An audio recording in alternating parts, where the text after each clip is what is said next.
All right, well, this was a ridiculous amount of work, but this was a good way to spend Christmas programming time.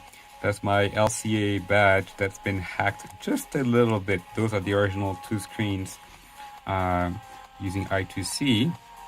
I'm sending bitmaps to. This is an SSD1331 over SPI that I wired on one cable select line. And that's, of course, an SplitILI934Display with a second cable select line, so I can talk to them at the same, well, one after another, but using the same SPI bus. Frame buffer wise, those I'm just sending data to directly.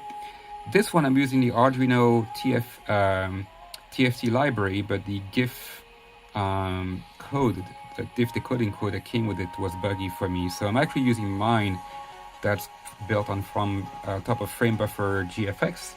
It is less efficient because it's 24-bit, which is then put into a frame buffer that is pushed to the TFT afterwards.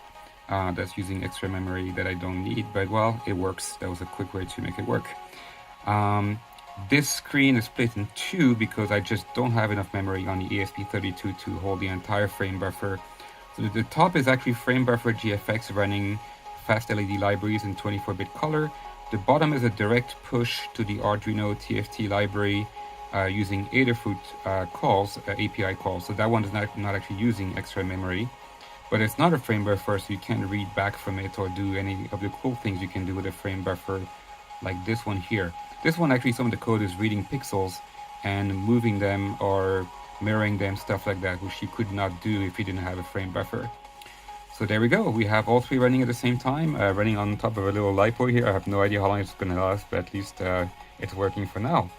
I hope you enjoy the work.